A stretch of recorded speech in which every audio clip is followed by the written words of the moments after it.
So, welcome everybody to Carsey Conversations. I'm here with Poetically Nate, author of almost about to be released book, Lost in Wonder. It's already published and available on Amazon.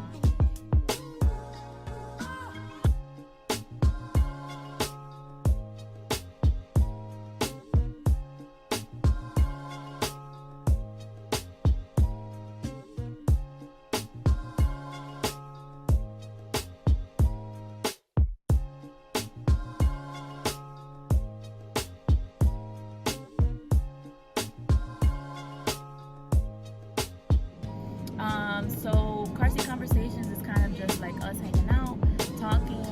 I want you guys to know more about Nate and his process and what it's like for him to be him. So Nate, how you doing? I'm doing alright. Talk to me. I'm doing alright. It's okay. No, it's okay. It's okay. Go ahead. I'm doing great. How are You're you? doing good. I'm good. I'm good. So our first question is, how long have you been doing poetry for? I've been doing poetry when I was 15, Mm-hmm. and then I stopped for like a couple of years, so I took like a big break because of school and work and family. So it was just like I had to push things off a little bit. Okay. So When did you pick it back up? I picked it back up like 2018, like the end, Okay. like in Christmas time. All right. What like inspired you to start again? I had to find a niche for myself, and I was trying a lot of theaters. I was applying for jobs. I was applying for roles in theater, and it wasn't working. So I said, you know what? I'm gonna try something that I was doing before. That's nice. So I went back to poetry, That's nice. and then I started performing. I was looking at open mics and things like that, and first thing that came to mind was the Bowery Poetry Club, Okay. which was like one of the top open mics ever. So you went to go see it, and then you started And performing then I started there. performing there. Nice, nice. So I know that you mentioned that you were applying for like theater stuff, right? Yes. But you went to school for theater. Yes. How did that inspire or influence your poetry and the way that you perform? It really deep because like memorization at easy. It's like writing poetry is like writing a monologue. And if you can memorize a monologue, you can memorize poetry. Yeah. Even to this point, it's kind of hard for me to memorize poetry. Yeah. So it's easier for you to memorize your pieces. We still have struggles. I still have it, but it takes time. Okay. And yeah. Do you feel like because you studied theater, you're a little bit more confident on stage? Because I have seen a few of your videos of you performing, and even though you read from a book, like you don't have it all the way memorized, like you were talking about, you still have a stage presence, like you do command attention and you do stand very confidently. So would you say your training in theater has helped you with that? Yes, it has. That's dope. It has helped me in a lot of ways because I was afraid to go on stage.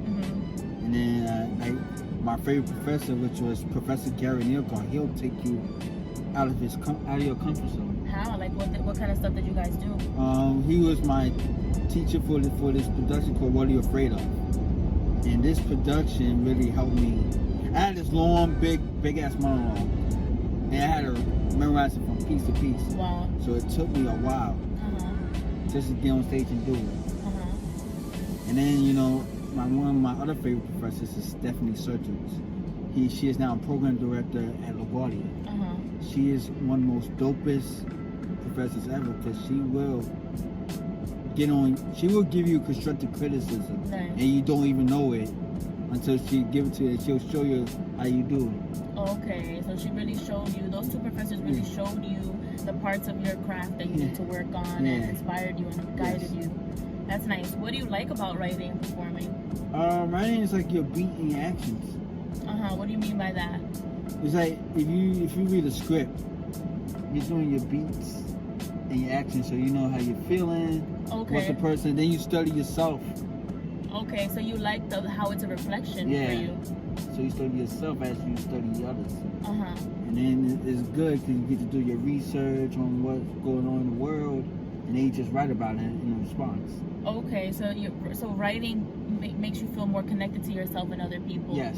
And to the world, because oftentimes you get inspiration from the world. That's cool. That's cool.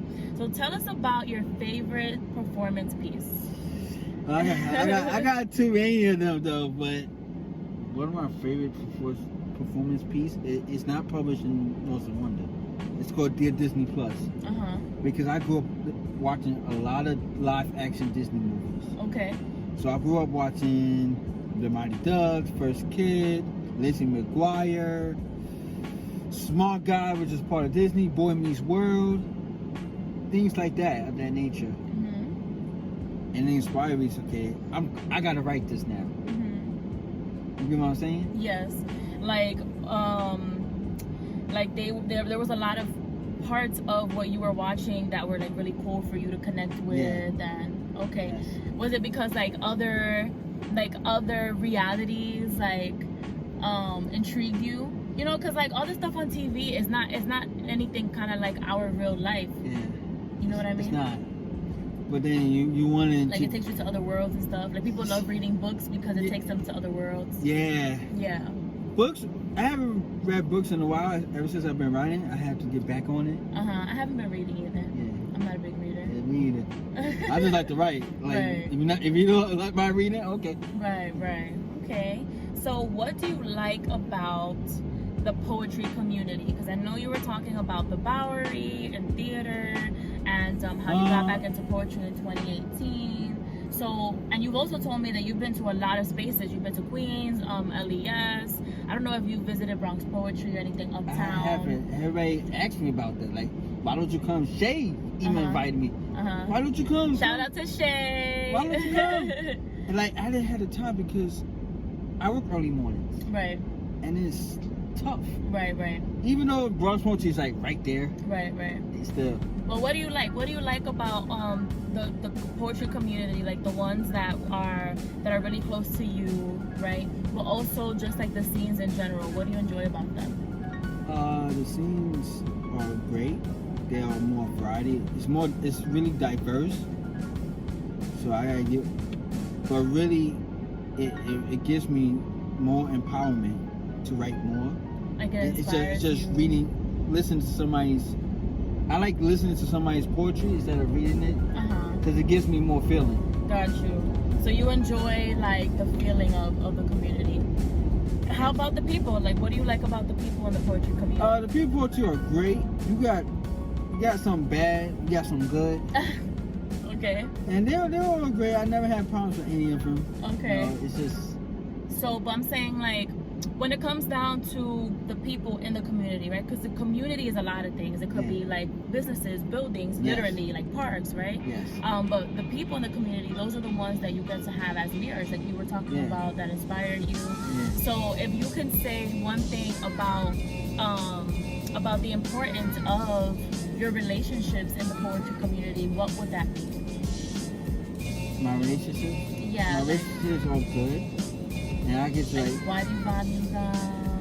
Why is it important for you to have connections in the community? Because you want to grow. It's all about growth and being successful for author or writer.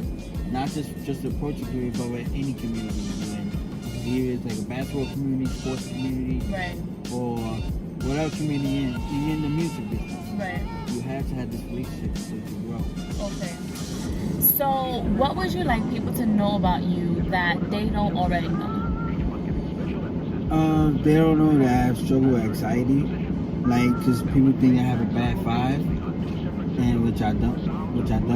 Or I'm just trying to let them know, like, hey, I just have this anxiety because I don't want you thinking I'm being too pushy or very forceful.